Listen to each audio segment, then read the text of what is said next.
Good morning and welcome to Cross Talk right here on our brand new YouTube channel. Something new that I have decided to do since I got a lot of extra time on my hands. It came as no surprise when I opened up my book of celebrity Lankan A-listers who I should invite on the program first. It's none other than the Harps himself, Mr. Harpo Hi, Mark. G in the house. Hi. Thank you See. so much for being with No us problem, today. no problem. Means a lot. I Pleasure. mean, over the years you've been so just I've seen all these interviews that you've done and Yeah.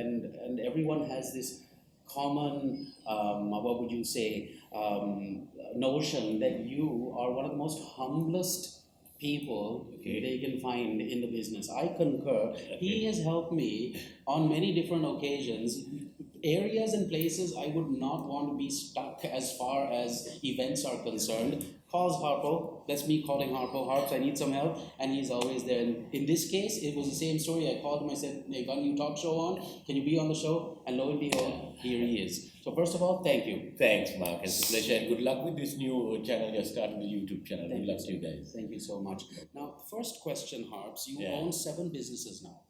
Yeah, I would think yes. That's 6 right. or 7, is it Yeah, 6 or 7? 7. Yeah, All right. 7 to be precise. Yes. Which business, or was it all of the businesses that took a hit after the April disaster? A few of my places took a hit, let's be honest with you. The Curve and Park Street Mews restaurant took a bit of a hit. Right. Because of the public areas. Dutch Hospital, Colombo Food Cafe took a hit. But otherwise, we've been fine, and my other restaurants didn't feel a huge crack. But we had a slight crack, but it was bearable, if I want to put it that Right, way, bearable. But things are moving back, and things are looking more positive now. But I must say there has been a quick recovery. To a certain extent, it's been quite a good recovery. Yeah. That's great. Now, talking about staffing, how many people do you employ? I employ approximately anything between 125 150 people in my group.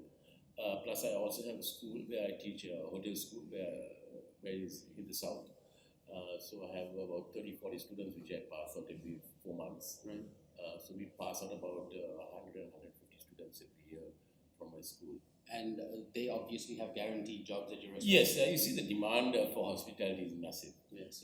So they're picked up like ponds of just go down and just put into various properties. Like I said, so we teach the very basic in the hotel and culinary thing, just to get the young kids used to the industry, and thereafter we ask them to go and further their education in the hospitality thing. Right. So there's a pathway to their education as Right. well. Right. But they are picked up in most of the restaurants and hotels, pick them up, and they're guaranteed jobs. It's not impossible to start your own restaurant business. Harpo, many moons ago, went to hotel school. He's from, I think, the 5th generation of St. Thomas's. Yes, that's right. 5th generation Thomian, and a proud one at that. For sure. Your mom and dad, were they strict with you, Harps? No, they were not strict. That was the key. I was a bit of a scam in college, but I was I was a very free kind of free flowing home, Right. and I never had to lie to my parents about anything, which most young kids do, Yes. I was very open with my dad and mom, and I liked it that way. And I Are passed they that- still with us? Yes, my dad passed away actually a year and a half ago. Mom is with me, and I moved that on to my daughter. With wealth comes so many opportunities. Not just to make more money, but Yeah. to even consider something like IVF, for example. Yeah. You don't really need to do all that much. And lo and behold, 9 months later, you have, Yeah. a baby Harpo ready. to go. Would you ever consider doing that at your stage in life now, just to expand the family? Would you ever consider through IVF having another child? No, for sure. No, that's going to be a common question that I'm going to ask all the A-listers because I got the key. Yeah. Now, I've also heard you, when somebody asks me about role models, Yeah, I want to say my dad, yeah. but it's not true because he was a role model, but for himself, Yeah, in my dad's okay, case, I get it, right? yeah. I've heard people ask you this question, Yeah. and you often say, Gabo. You see, there were two people who actually played a big part of my career, and where I am today is the two of them. I would like to mention Gabo, who really inspired me in the entertainment business and the PR business, and he just gave me the ropes on how to get along with people. And the other person, of course, is Mr. Gabo Fernando, who was one of the best gentlemen this country ever had. And he inspired me in the way he moved and did his hospitality business, and I learned a lot from him. I learned how he manages people, because this is people's business. We need to manage people. Absolutely. And people can be our staff and they can be our customers.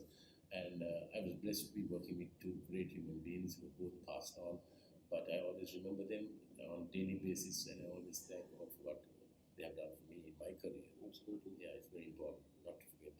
Yeah. How did hotel school come about? Yeah, that's a good question actually. I always wanted to dabble with entertainment and people, And so one thing I realized was, first of all, I got this entertainment to become a DJ, and that was while in hotel school. Right. They kind of went together, hospitality and music and all that kind of blends into the thing. So I was fortunate enough to be able to first become a DJ, and then while doing my DJing, I was in hotel school. So it kind of worked well for me when I finished my hotel school. My career as a DJ continued, and I moved into the five-star circuit, working with hotels and DJing in the hotel circuit, and also being promoted as the first entertainment manager in a five-star property. That's many awesome. years ago. So you did fumigate/smoke at one point in your life, correct? Yes. How long ago did you give up? I haven't. You still smoke?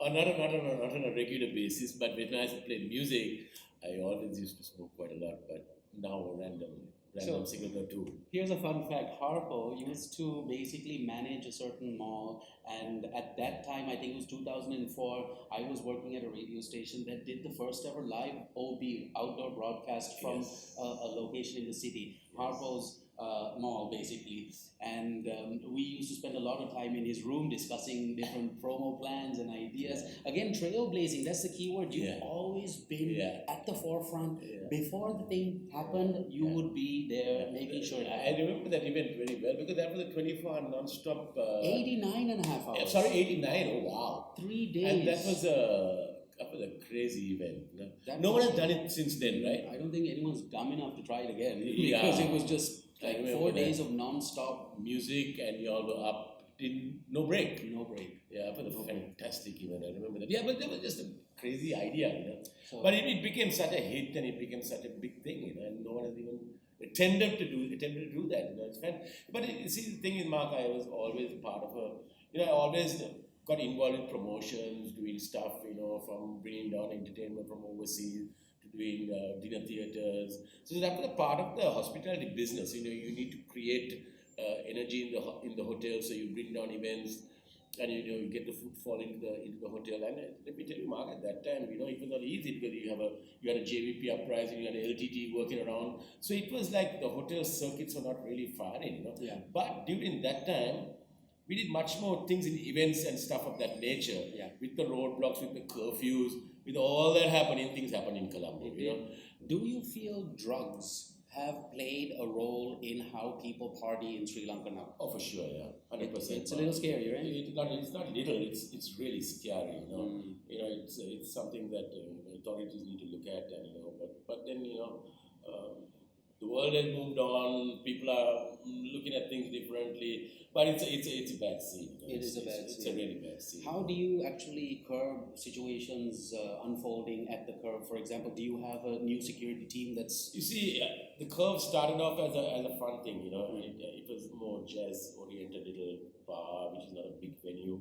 It has taken a big turn for the simple fact it's a lovely venue. It's pretty easy. It's a lovely venue. Yeah, it's packed. That's really well. I dread going there, because as soon as my wife... And that's the only place all the wives choose. I don't know why. Yeah. The ladies like it there, It's crazy. I know. But it's something that we always look out and see how the movements are happening in there, and we try to keep it simple. We try to keep it. But you're right when you said, the kind of people who come there, it's a better part of the The culture now. Yeah, better part of the culture for sure. What would a general person that has an interest in the restaurant business need to do to set up a smaller version of, for example, Baby, which is a stunning restaurant now? It's been about 10 years since I last came out. That's the hermit that I am. But when I came here, it's just looking so different, so awesome, so welcoming. They open at 11. By the way, in the morning, and you're good to come here after that. But tell us. Say that it was me. I want to open a small pizza business. Right, okay. What do I need to do? What are the steps? first and foremost, Mark, you need to like what you do. You know, you got to understand this is what I'm going to get into. This is the ropes to get into this business. This is what it's all about. Right. This is what it entails. It's what it entails. The restaurant business is a tireless business. You ask anyone, any chef or any owner anywhere in the world, it's the most stressful business to be in. So you have to go into that business understanding that, you know, you can't be between. You have to be either in or you have to be either out. Focus on what you started doing. Right. Right. You know, a lot of people start on something and then they move it because A, it's not working. And they say, okay, now I'm going to shift my focus to another thing because this is A is not working. Right. But I believe in anything, nothing's easy. And there are the down and there are the ups. So if there are the down, there has to be up somewhere. And you can't achieve this all alone. No? It's a part of a big team effort. And let me tell you, everybody says, you know, Harpo, you've achieved this, you've achieved that. You know, you've done this, you've done that. I said, listen, if without my team, I would have never been able to get to where I am today. And I'm always thankful to my team. And I have a policy with my team. You know, there's nothing called a hierarchy, or we are all one team. We all come together. We all hit the floor together. We have to carry a plate. We carry a plate. We have to serve someone. We serve someone. We need to go and socialize together. We go socialize together. The most important thing I would say is to have a discipline within yourself, and the discipline with the team.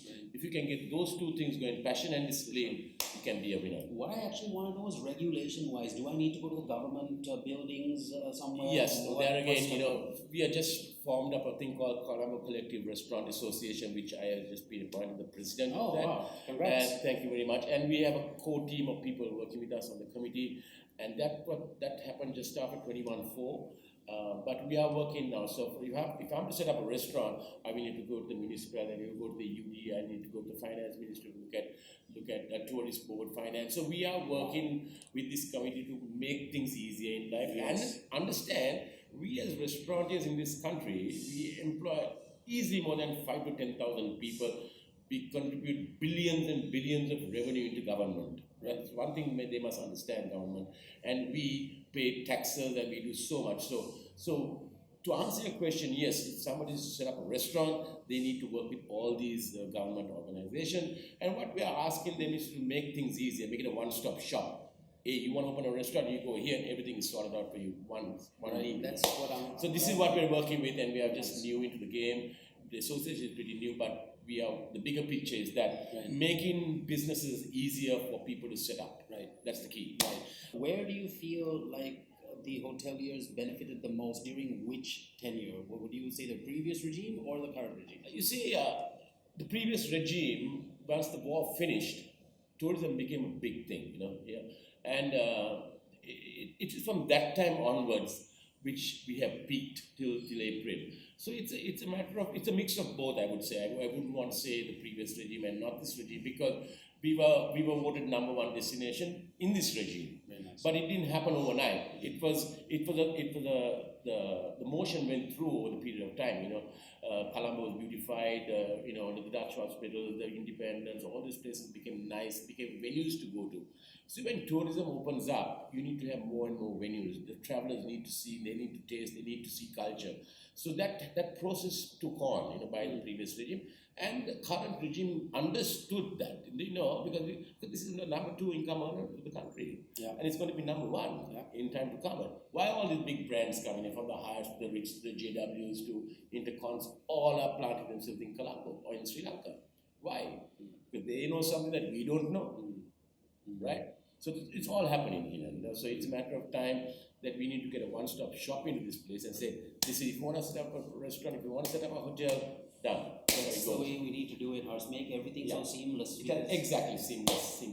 CSR, and what is your involvement in beautifying Colombo and in general teaching the people about the basics of self-cleanliness? Yeah, that's a good point, Mark. Actually, let me tell you, about 2 years ago, I was in Geneva. I went on vacation. I was taken to a conference the very day I landed, and it was all to do with the pollution of plastic. Okay. You know, and I was shocked to understand that we, as a country, being the smallest one of the smallest countries in the world, but the 5th most polluted beaches and canals in the world. I mean, Sri Lanka being such a small country, and that actually shook me.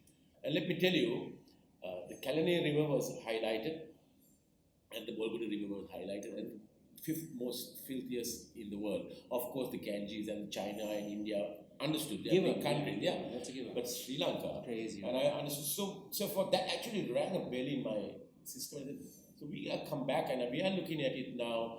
Slowly, we are going away from plastic in all our properties. Okay. You know, we have stopped the plastic in most of my properties. It's a process to work through. We are using biodegradable stuff in our restaurants, taking away plastic straws. So within the next month, we'll be totally plastic free, and we are trying to contribute to the environment and the whole thing that way. Fantastic. We know that your glasses are the trademark, and I just want to know how many pairs of glasses do you have? I have a few actually. I have a few, right? And what's next? Are you going to franchise the business in any way, like the trucks? Yeah, I think that's a phenomenal idea. Yeah, I will be looking at definitely franchising my pizza business. Nice. But Mark, I just want to chip in on this one. I'm hoping to bring an international hotel school to the country. Wow. Yeah, so that's going to be my next form of expansion is education in hospitality and training business. Very nice. So I'm in the process of now filtering through some investment and definitely going to bring an international brand coming here to feed the hospitality and also to feed corporate training, which I think is a very, very important thing. And so I'm in the process of setting that up, and I hopefully in the next year or so, I will have a top international hotel school here. And the pathway to their education will be to La Rosse in France or wherever they will have their final MBA or degree in hospitality. So that's the plan where I'm concerned. From the pizza business, yes, we will franchise a bit of our restaurants, pizza restaurant. I've been having my pizza business the last probably 12 years, so I suddenly realized I need to get this brand into the supermarkets. So now we have moved into supermarkets almost a year now, and we do our own sauces, we do our own pastas, where we manufacture and supply our supermarket. We're also going ready to go pizza into the supermarkets, we're doing various other retail stuff. So I think from a brand point, it's better to have a brand on the shelves as well as, consume it in the restaurant, see it on the shelves, which was fine. So I'm expanding that area. Nice. And like I said before, I'm looking at that international training management hotel school coming to the country. So that's my plan. No more big vanity restaurants. Right. You gotta say so. Power to you, Harps. Yeah, Whatever thank you set your eyes on and whatever you put your hands in has always turned out to be a success. Thank you I very have much. I've seen it and I believe Thank in you. it. So well done. Thanks for being a part of the show Thank today. We wish you well. And I wish you well and good luck with this new one. Thank you, Keep sir. it going well. Thank you so Thank much. you so much. Cheers.